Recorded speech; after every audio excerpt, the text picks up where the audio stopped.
So we're not even thinking about credit because we just making money. And that's when I found the credit algorithm on Instagram. You know, I started seeing Runway Billionaire. I started seeing Him 500. I started seeing all of these people talk about credit, and I knew my credit was trash. When you're talking about marketing, you're talking to 3% of the people. But when you're talking about credit, you're talking to everybody. I know credit. I had to fix my own credit. I know how to go get business credit. So I'm like, people need this stuff. So that's when that conversation we had replayed. And I'm like, well, let me start posting content, giving people some plays that they can run with their credit to help out, give them a marketing budget from that perspective. Start working on your credit, start building your credit back up, start building relationships with credit unions because they're going to give you the bag. So if you go to DCU, you go to Penn Fed, you go to NASA, you go to Dover, you go to Navy, and you start building that relationship by opening up a bank account, depositing some money. While you're fixing your credit, they're going to give you pre-approvals before your credit is even fixed. Welcome to another episode of Attractive Mindset. And today's guest, listen, we only have exclusive people here, and it was well known for me to find out about them. But, you know, we all have organic conversations. And so today we're going to find out about this gentleman together, and his name is Zeke. What's going on, brother? What's up, man? Me. Absolutely. So, of course, with our organic conversations, we find out about the people in real time. We don't do any research. We don't do anything history-wise. And so us asking questions happens in real time. And so I'm finding out about you the same time they're finding out about you. So, you know, introduce yourself. Well, appreciate the intro. Well, I'm Zakee. I'm a digital marketer. I've been doing the credit funding and teaching people how to grow their social medias online for about the past 4 years. And we've been having a lot of success. So that's pretty much like a quick little backstory. Okay. So credit category. Yeah. Okay, cool. This is going to be interesting. We've had a few credit people on here and they've talked the talk. Yeah. Okay, so, you know, where you from originally? I was born in New York, but that's when I pretty much moved to Baltimore. But I was born in the Bronx. Got you. Okay. I'm from New York, so you know what I mean? But yeah, Bronx is. What part you from? Brooklyn. Okay. Yeah. And my dad was from what is it? Best-Stuy? Yeah, Best-Stuy. Yeah. What part you from? Crown Heights. Okay. Yeah. All right. So you got a little culture in you, know what I mean? Just a little. And so growing up in Baltimore, what was life like for you? Oh, it was rough. I ain't gonna cap. To keep it 100 with you, I went to 12 different schools. Oh, so damn.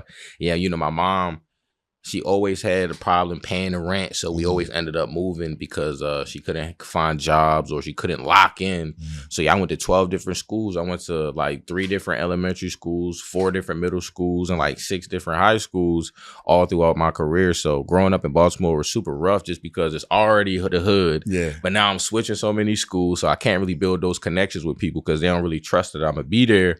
So it was rough. You know, we living in the projects. My mom's not making a lot of money. Seeing kids strung out on drugs sometimes. So I just wanted something more for myself, which is why I got up out of there.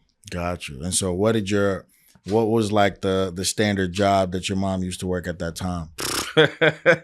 Honestly, anything, bro. Like my mom, I always say she's like a Caribbean because, you know, Caribbeans do everything. Facts. So my mom pretty much cab driver, sales, doing hair, like literally anything she could do to keep the lights on, she tried. Hustling. Yeah. Definitely hustling. Okay, cool. And you didn't have any other family members around, or it was just Nah, it was mostly me and my mom. Then I had a little brother when we was 8. Okay. But you know how it is, like he would kind of be back and forth with his dad and my mom. So it would mostly be just me and my mom figuring it out. Okay. And no father figure present? My dad lived in New York. So what's crazy about my pops is we was cool. It's not like he wasn't in my life, but I always say, like, he gave me this one trash haircut in middle school, and it was like he was already rough around the edges, but he gave me this trash haircut. And that's when I was like, me and him got into it. And then kind of after that, we really never got back on kind of together because my grandmother passed away. So he kind of didn't know how to, like, look at me without seeing his mom, in a sense, because their relationship was a little rough. So that haircut plus, you know, my grandma passing away kind of like tore us apart. So it was really just me and my mom. Got you. Okay. And so did you have any other entrepreneurs in your family, or were they, you know, have people graduate from college, that kind of route? I mean, my mom was an entrepreneur. You know, she did hair. She hustled. She tried. I ain't gonna cap. My mom did, you know, sell little stuff she wasn't supposed to because she tried everything. You know what I'm saying? If you're watching this right now and you want to make your first 6 figures using credit, make sure you tap into my class this Thursday night, Blueprint to Capital.com. I'm going to be breaking down how to make money with bad credit. I'm going to be breaking down how to turn your content to cash. So make sure you tap in this Thursday night and I'll see you there. So I seen my mom. And my mom ended up going to prison. So when my mom got out of prison, I seen her open up her own hair shop. That's when she started kind of getting her life together, figuring it out.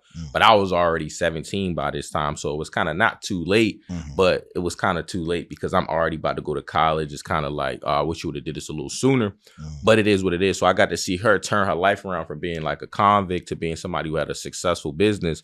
So that was something that kind of changed my life, like seeing that she was able to go from not having nothing, no resources, to being able to start providing for herself and me and her kids. And my great grandfather, he was like a tycoon in the Bronx. He owned like dry cleaners and a bunch of real estate too. Gotcha. Okay. Now that's interesting. You know, how long was she away for? A year. Okay. And who'd you stay with during that time? My uncle. Got you. Okay. And so you now in high school, getting ready to go to college. What did you go to college to study for? Mechanical engineering. Okay.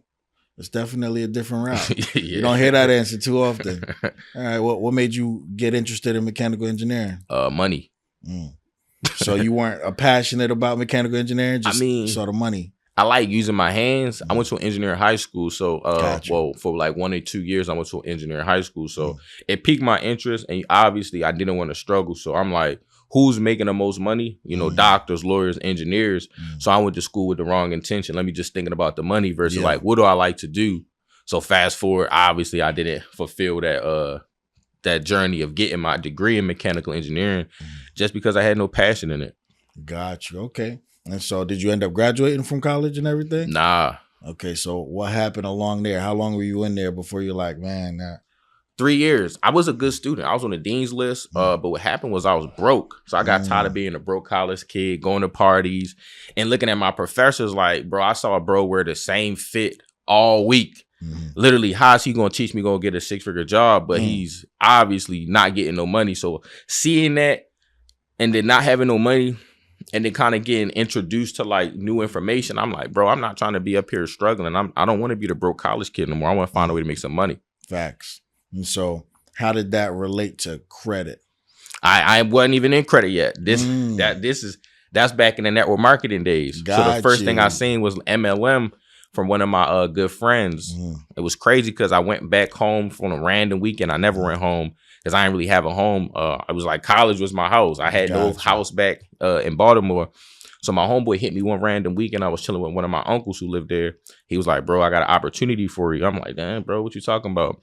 So I'm going to go check it out. Literally, I was like, bro, I'm not doing this shit. A meeting in the living room? nah, actually, he was at a hotel. So he brought me to a hotel and he was like getting promoted.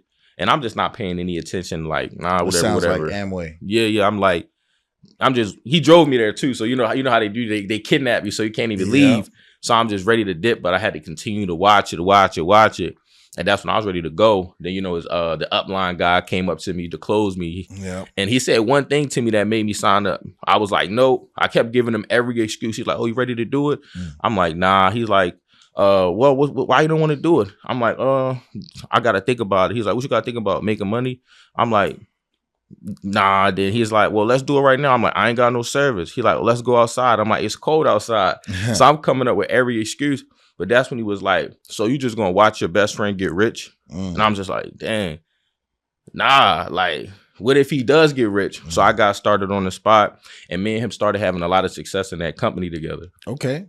And so, I have a network marketing background too. And what I can say about network marketing is it takes you to the next level from the connections that you meet. Even if you don't even make a lot of money in network marketing, just the connections, the mindset, the structure. They teach you got to read a lot of books. You got to invest into, your education to get to the next level. But network marketing, I used to think it was a scam at first. They all label it as a pyramid scheme, but it's really not. It's an MLM, which is exactly what it is, multi-level marketing, but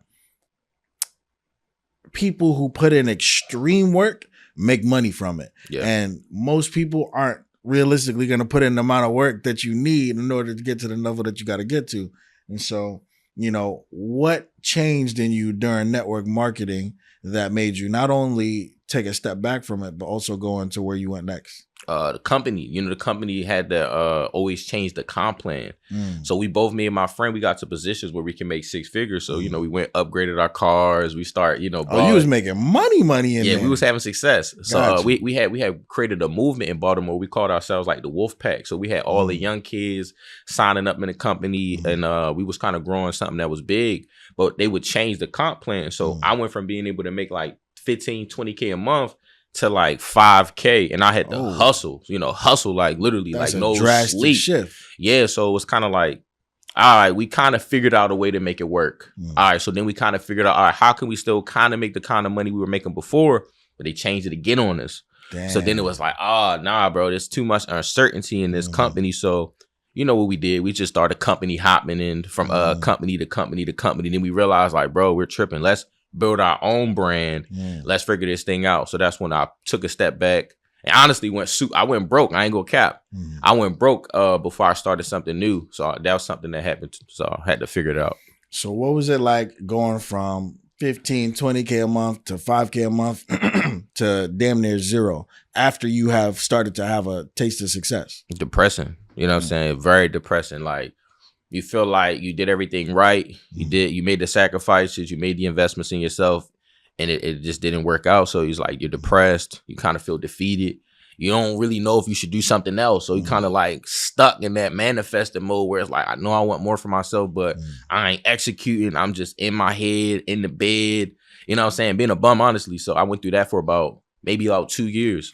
Damn. And what about like people that looked up to you in a certain kind of way, or you brought on to your team at one point, whatever? Like, how are you perceiving and interacting with them at that time, going from a extreme high to where you were at that moment? It's kind of like all the trust was gone, because it was like they put their faith in me with the first company. Then they changed the comp plan.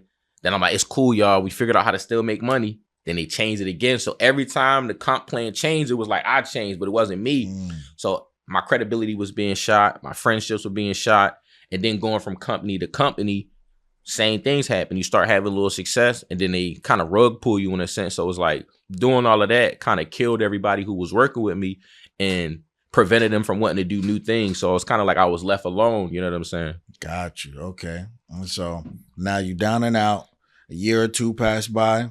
What happens next? So what happens is I'm still living in Baltimore. Okay. And what happened, the thing that really happened in network marketing is I was driving my car and I got in an accident. And this when I realized, like, dang, MLM is just a high paying job.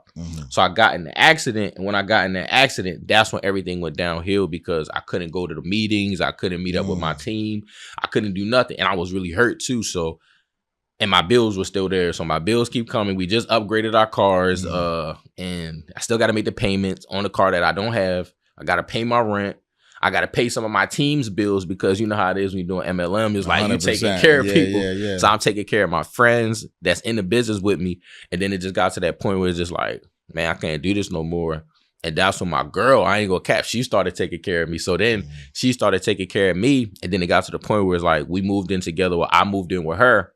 And then after kind of like maybe about a year, we was like, you know what? Let's do something different. So we moved to the West Coast.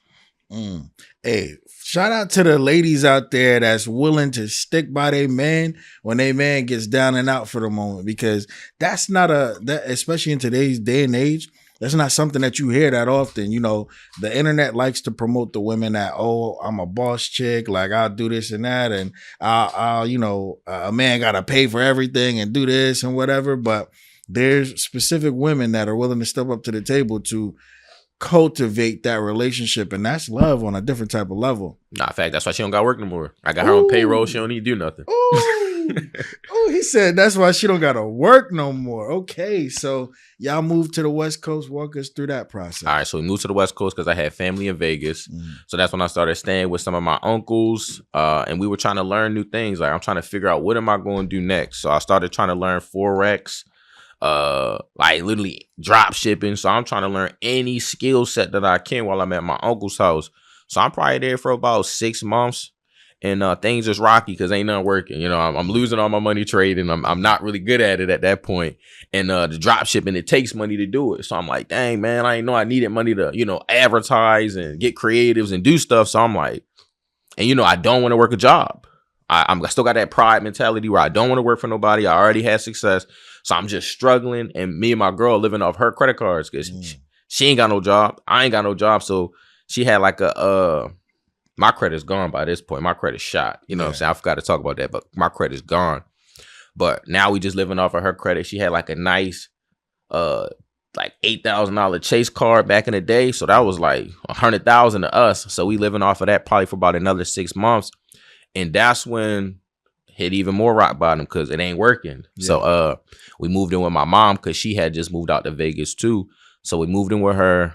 Still kind of like prideful, don't want to get a job. So me and my mom starting the class because she like, bro, what are you doing? Like, you're not doing nothing. Like, get off your ass. Like, so then it's like, all right, me and my mom started to get into it a lot. So she kicked me and my girl out. So now we ain't got nowhere to go. Like, we literally asked out, nowhere to sleep.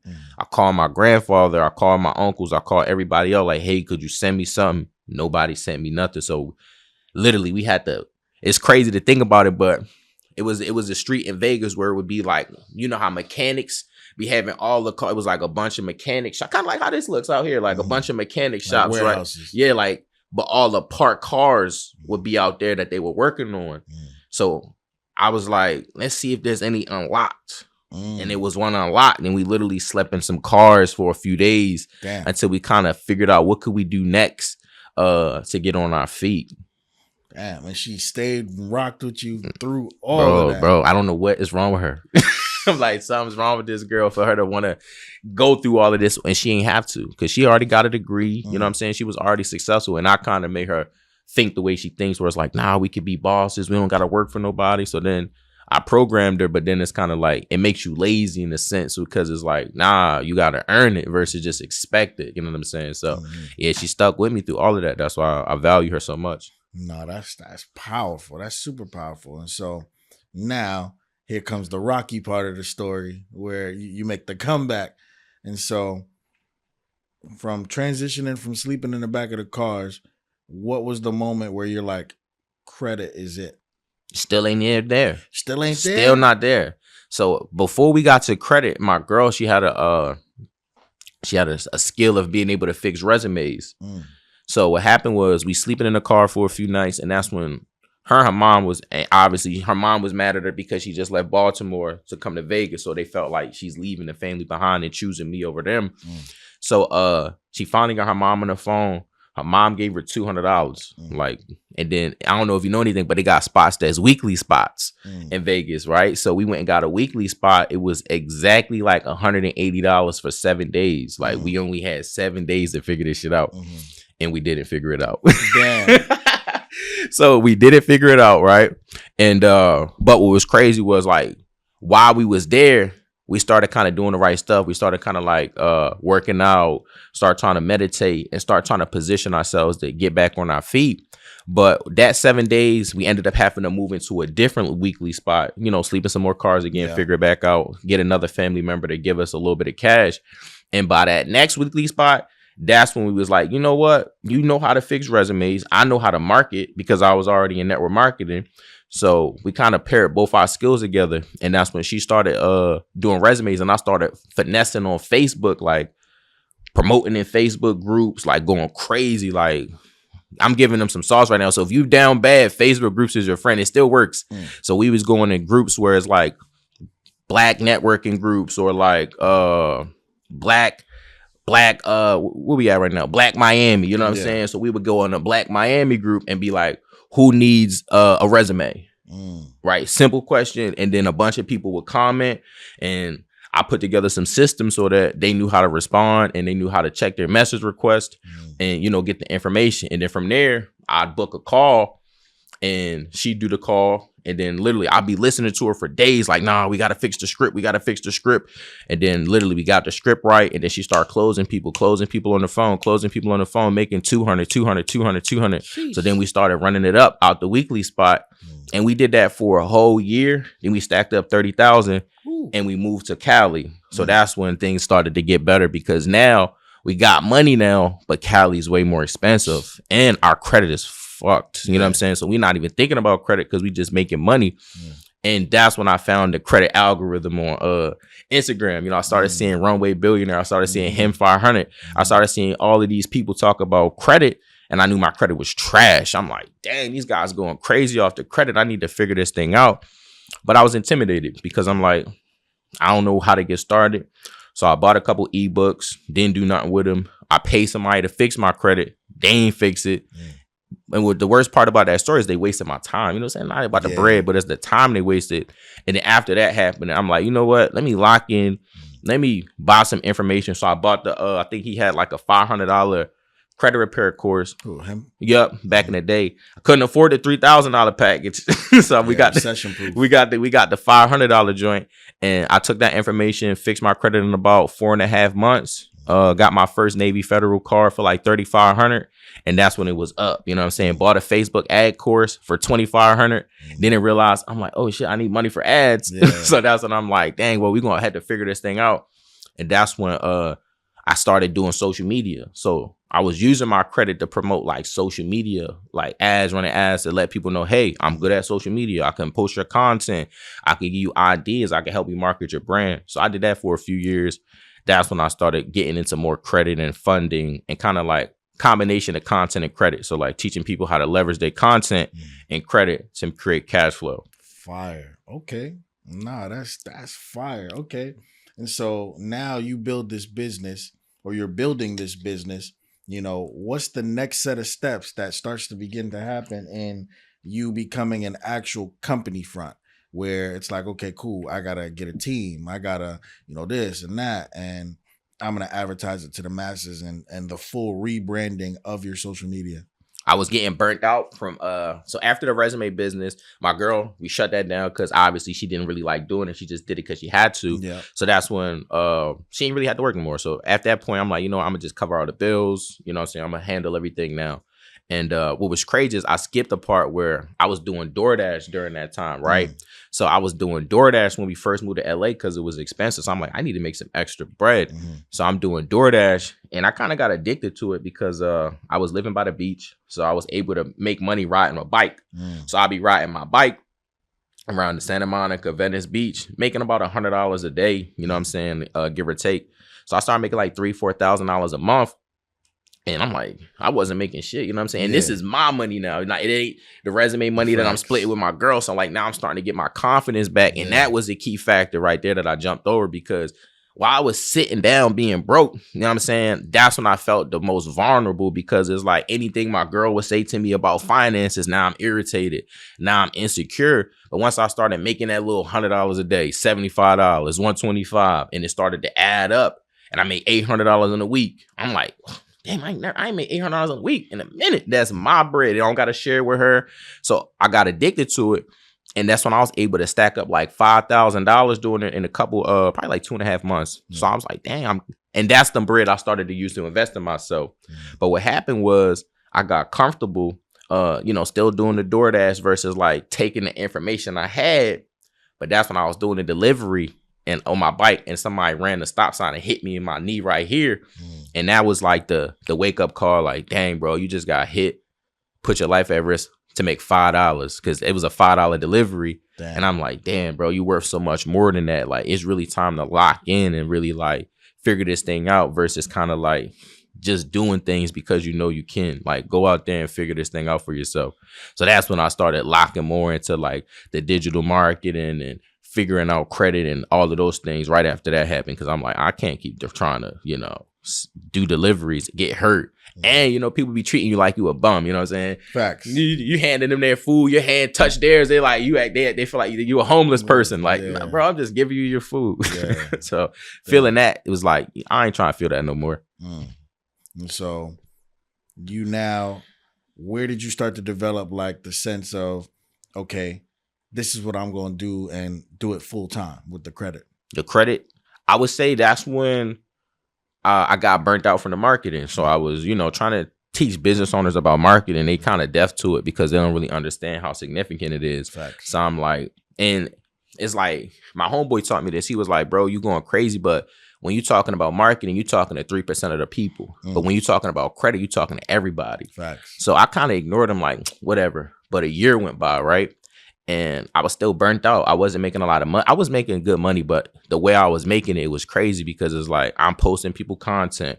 I'm coming up with ideas. I'm growing their brands. I'm getting them sales, but I'm getting paid crumbs off of it.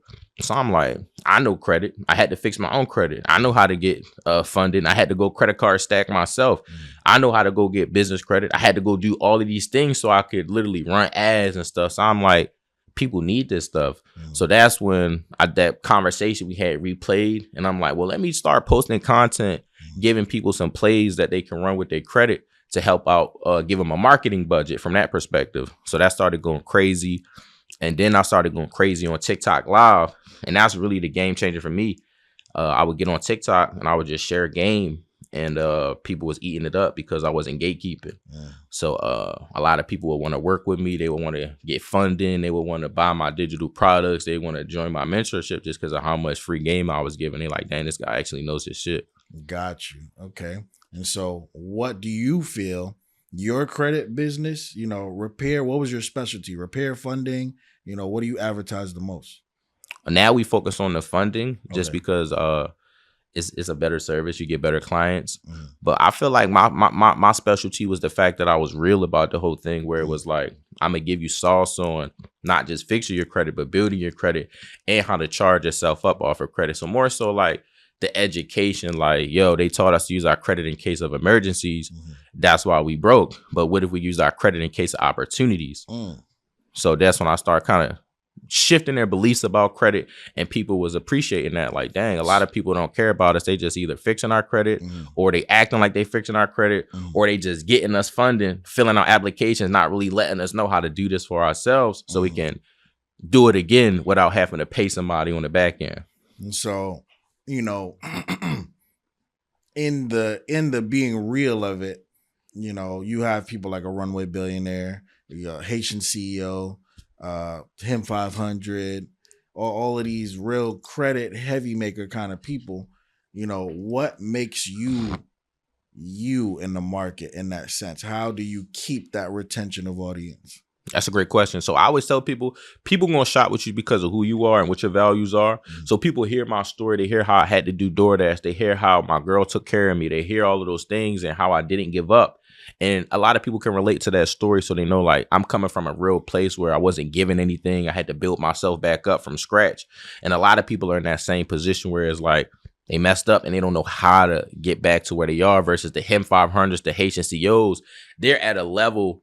Well, I'm kind of going to that level now, but a lot of people can't resonate with that sometimes. So they see that kind of stuff and they like, man, it's not trying to hate on them, but they see that stuff and they kind of like, I just want somebody who could help me. Yeah. Or like people want a little bit more accessibility. So since I'm not at 10 million yet, people get a little bit more accessibility to me now versus waiting 2 years. And then I'm at that level where you can't get me on the phone.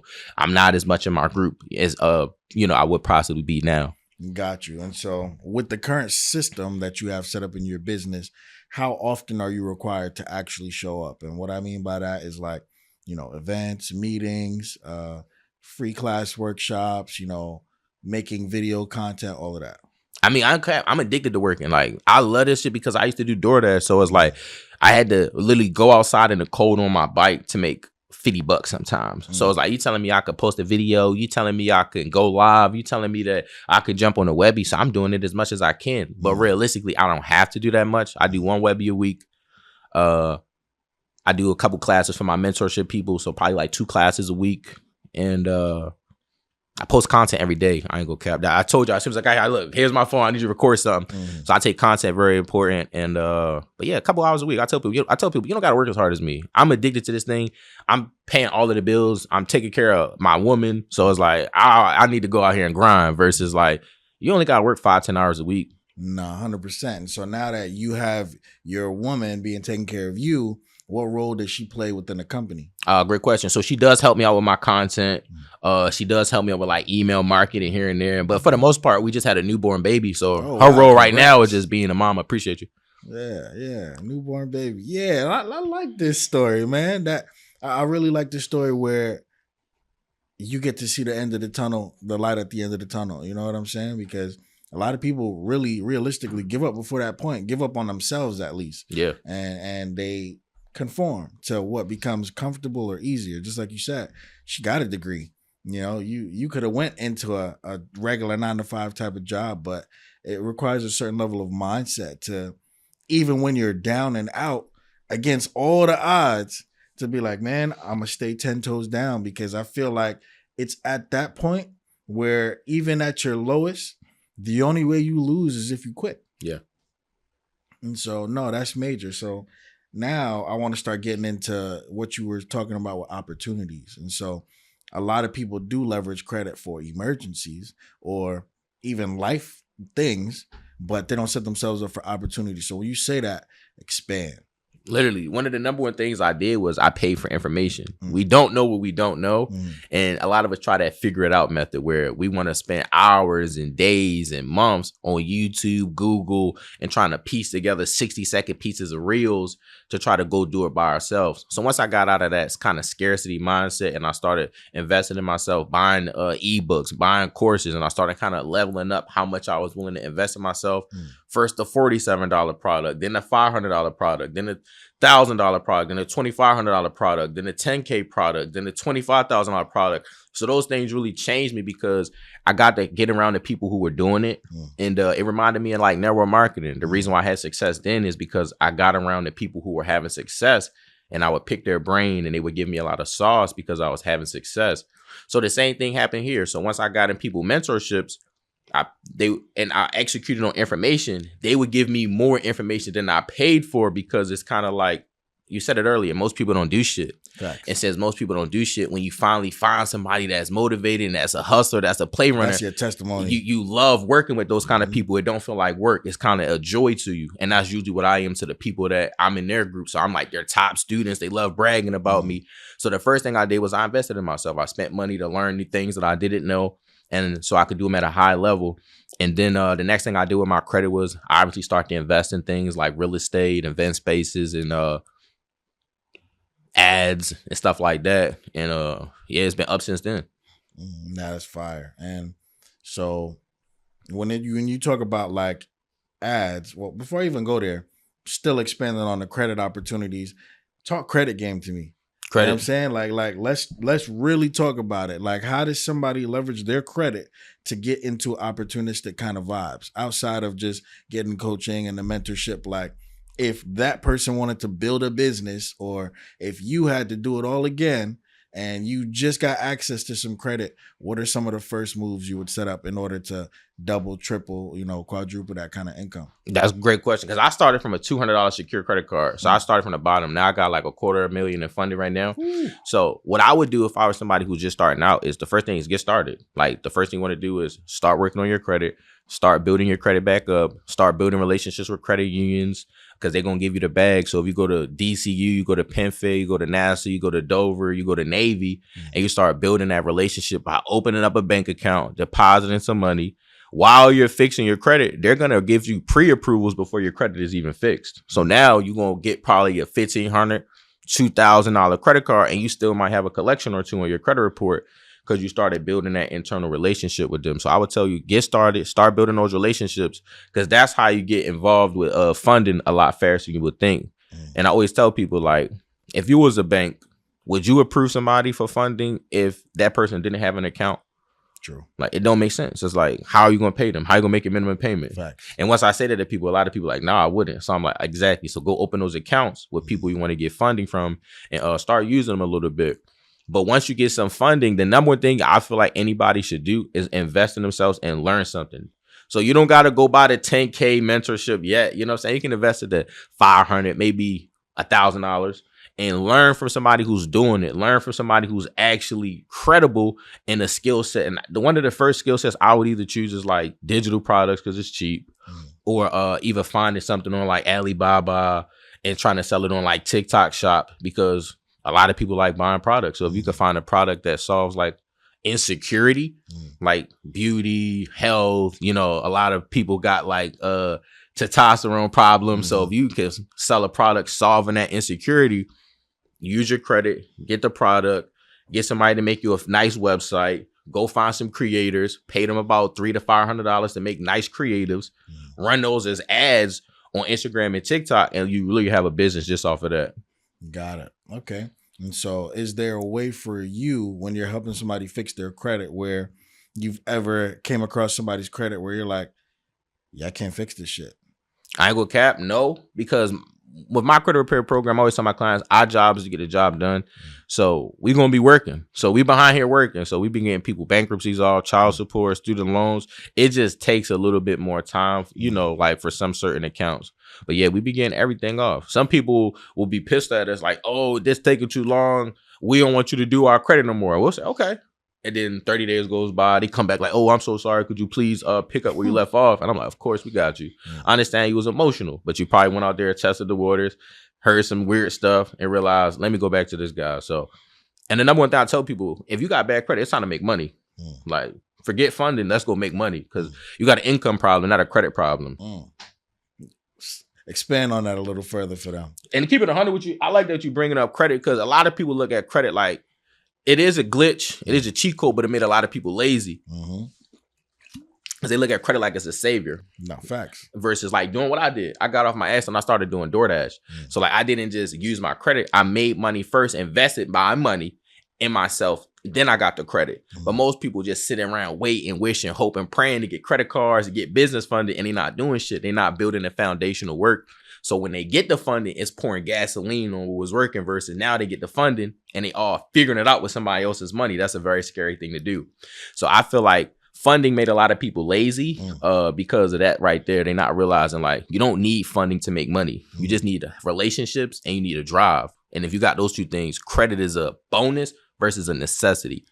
No, facts. I really like that you said that because that's my whole MO. Like, I have videos on my page, me chopping it up with Marcus, him 500, all of them, Neo, everybody, you know what I'm saying? And they know me as the cash flow guy because I don't really utilize credit that much. Like, when you start to create businesses where cash flow is very prominent, very eminent, it becomes okay, cool. Like, yeah, you would leverage it in the sense of points, miles, all that kind of stuff. But outside of that, you're still using somebody else's money. Yeah. And even with using that money, you still get hit with interest rates. And that's giving extra money, no matter how small it is, because realistically, to people who are used to using credit cards, you'll start to understand that you can't just use a credit card unlimitedly and then pay it off and then they just going to accept it. Like some of them, especially the smaller ones, when you first start off, like they're going to stop you from doing that shit. Like a hard stop too, where, you might get something, let's say early on, and this is targeted toward the early on people, you have a $1,500 limit. You start to get the knowledge of, oh, this card's giving me a little bit of points back or money back, cash back, whatever. I'm going to just swap out using my debit card for the credit card.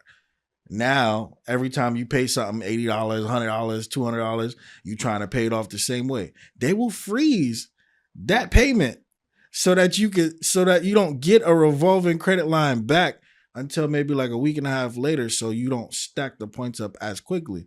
When that first started to happen to me early on, I'm like, wow. I'm trying to pay you back instantly. Literally, I would use the card and then just send money over. And you stopping me from doing that shit? These banks, they cutthroat. You know what I'm saying? You stopping me from leveraging the point system that you created for me? You goaded me in by telling me, oh, you use the card, you get this back, you do this, you do that. But they don't like frequency in that type of way because they don't really make any money. If you're not paying interest rates on this stuff, they're not really, you know what I mean? And so they incorporate stuff into that. Ever since that happened, really, I'm like, yeah, nah, it's you don't have any control over it, which is why way back in the day, Alexander Hamilton used to say, we can't let central banks control America. Yeah. But that's exactly what we have going on now, especially with, Chase and everything behind the scenes. And so, now I want to start to go into the convo of what are some of the biggest challenges people face when their credit goes bad after they've gotten used to it. And so this is where you get a approval for 30,000, 50,000, and that shit just gets, Like they ain't know how to use it. they ain't know how to use it at all. Yeah, I always tell people, like, a lot of people get $20,000 credit cards, and I tell people, if you got $500 in your name, you got a $20,000 credit card, you got a $500 credit card, unless you're using that credit to make cash flow. But most people, like I told you, they use their credit in cases of emergencies or to look rich. So they going on trips, they buying their kids shit they're not even going to be grateful for in 3 months. So they're living off of the credit cards like me and my girl did versus using them to make money. If you use your credit to make money, even if you make 1 or 2 bad plays, eventually something going to hit. But if you always using it to buy refrigerators and take trips don't pay for themselves. So that's what I've realized listening to people who got high utilization on the phone. It's the stuff they buying. They're not buying things that's going to make money and cash flow. They buying stuff that's going to make them feel good, and that doesn't really hold any value.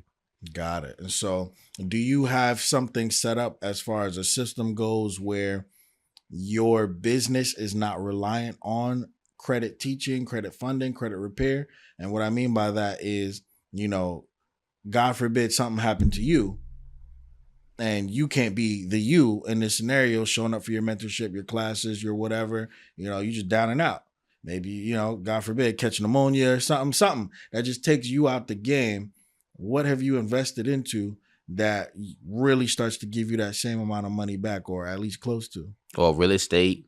I got an Amazon FBA store. One of my friends, we got an event space, and my girl, I invest in her a lot. So like, if anything ever happened to me, I know she's good because I don't spend a lot of money getting her skill sets that she can utilize. Like, even though she don't pay no bills, that don't mean she can't do nothing. So I still be getting her own client. So like, people want to know who do my stuff. I say my girl do it. So go send her some money if you want to send it to somebody, or she know how to trade. So like, I think it was maybe like a year and a half ago, I bought her a course, what is it? A futures course. So I bought her a futures course, and she took, mind you, remember the story I told you, we used to trade, but we both didn't, we really was broke. So one of the worst things you should do is trade when you broke. So now I'm making some money, and we can afford to lose money now. So now I bought her that course. She started learning it. Then she got some funded accounts. I paid for some funded accounts for her too, and she got approved. So that's when she got her funded accounts now. She's getting payouts. She's teaching people how to trade. So if anything ever happened to me, I know my son's still going to be taken care of because I invested in his mother. I invested in properties. I invested in other things that are going to keep cash flowing. And I got life insurance too. So I'm, he's a beneficiary and stuff. He only 5 months, but he's still a beneficiary. Cooking. How old are you? 31. See, you cooking right now. See, that is the comment that I want to hear, because most of the time, people get into things and they don't have a plan. They don't have something that really takes them to the next level, or, sets them up to be something outside of what they have going on. And so that means they're attached to their business and they become the face of their business, and that's it. Yeah. And so, now with credit funding, what is the most like obscene shit that doesn't feel like it should be legal that's actually legal? I would say balance transfers. Because you could get a 0% interest credit card and you could keep transferring the balance for years. You know what I'm saying? I'm currently doing it now. So I bought some properties, was it like maybe 2 years ago? And I'm still just transferring the balances every 12 months. Here we go. Whoop, whoop, whoop, whoop. I could pay it off, but I'm just leveraging the debt because I understand the strategy. So I feel like once you understand how to credit card stack, once you understand how to transfer your debt to other, like you said, you don't want to get caught paying, interest. So once you know how to move your debt around so you're not paying interest, you're just paying those minimums for extended periods of times, I feel like that's a glitch, because now it kind of avoids as much risk. Well, it mitigates the risk that you're taking, because let's say I go buy 10,000 units worth of a product off of Alibaba, I don't got to sell them in 30 days. Like if I use my Amex. So I got 12 months. I know I could figure some shit out in 12 months. And that's what I always tell my students, like, if I gave you 50,000 right now and I gave you 12 months to figure some shit out, don't you feel like you could do it? And they be like, yeah. And I'm saying, all right, worst case scenario, it take you 2 years. Do you feel like you could get something popping in 2 years? And like, definitely. I'm like, well, we got the strategy. Damn, that's clutch. I want you to go in a little deeper on the credit stacking. Like, How many credit cards would you need to set something up like that? And what are the optimal credit cards to be able to execute something on that high level? Because that's life changing right there. Being able to avoid the interest rates, yet still leverage everything that you have. And just like you said, move it around. Okay, uh so some good credit cards people can get starting out, obviously anything with Navy Fed because they give a pretty decent limits to start, and you want comparable credit. So that's what when it's time to get business funding, a lot of people get denied because they don't have any comparable credit on the personal side. That's why I told them earlier, go attack those credit unions, because when you attack the credit unions, they're going to give you the $2,000 limits, the $3,500 limits. Now you're already hitting that data point to get more funding on the business side. So I tell people, hit up your credit unions first. You probably, and I always tell my students this, get in your car and let's do a little exercise. Drive down the street, see how many credit unions you drive by. A lot of people don't realize they're driving past money every single day.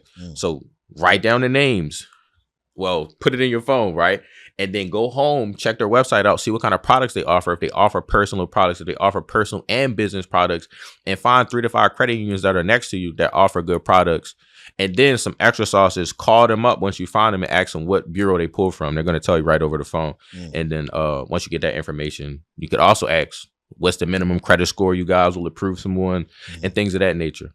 And so if I wanted to get like the big name stuff, Amex, Sapphire, all of that, what would I need to be at? I say at least a 700, sometimes even like a 690. It's more so about that relationship. So like I don't help people get $50,000 chase cards who got collections on their credit report because they had the account open for a certain amount of time. They used my business banker, and we was able to have a smooth process. But I remember when I was trying to get funding, I didn't know all of this stuff.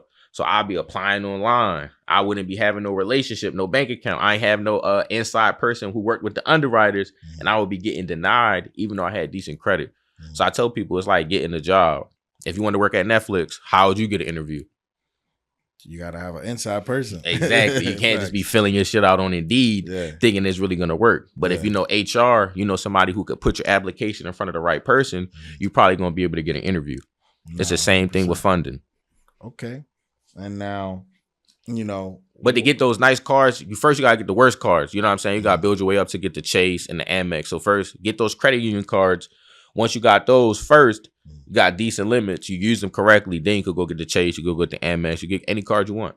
Got it. So now what about the somewhat advanced level hacks where, if somebody had a situation, instead of getting them a regular loan, you get them something like a installment loan on a car where they can receive the money from that, but it won't hit your credit as hard because it's meant to be paid over time instead of paid up front.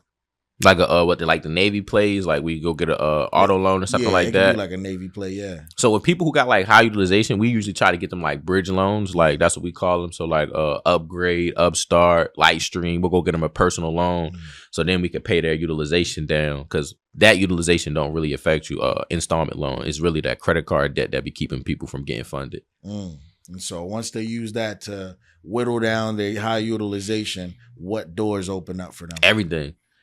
Now you could go get the funding. Like literally, if you got a brand new LLC, you could get funding if you're not making money. But your credit got to be in order.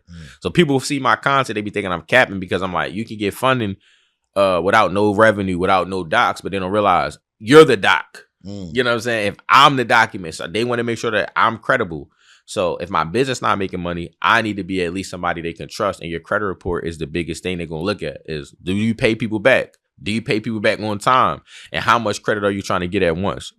100%. And so when you say they can go get the no docs, everything with a brand new LLC, how much exactly are we talking? Like I said earlier, if you got a lot of good relationships. So I got relationship people who work at Chase, US Bank, Truist, PNC, Bank of America. So I work with bankers who literally help my clients get a lot of funding. So if you got relationship managers, you could get anywhere from 100,000 from just 2 of them. I held 3 fingers, but just 3 of them. And a lot upwards of like 200,000 if you use relationship managers, and then you go find some more regional banks and, build a relationship and keep getting the bag. So you could get a lot of funding. Clutch. And if you got multiple LLCs, you can start double dipping, going back to more places, getting more funding and stuff like that too. That's super clutch. And damn, That's definitely super clutch. And so, okay, no, that definitely makes sense. And so, when you said you have mentorship. How do you task that out? What makes somebody want to join your mentorship, and what's involved? So it's really a simple process. First, we're gonna get your credit right, and we're gonna help you make money while we fixing your credit by teaching you either how to start a funding business, help other business owners get access to capital, or I'm gonna teach you how to start some type of digital service like how we used to do the resumes. That's still a digital service. So we could charge anywhere from $500 to $1,000 because we helping somebody get a 6-figure job. And that's who we would target. We would target people in tech. We're target high end people versus somebody trying to work at McDonald's or something.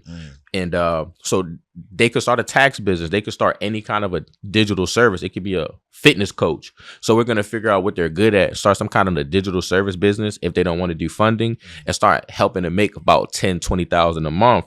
So now it don't really matter that your credit is messed up because you're making funding every month. I always tell people, would you rather make 10,000 or have a $10,000 credit card? And everybody always says make 10,000.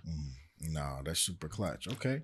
And are you teaching people to like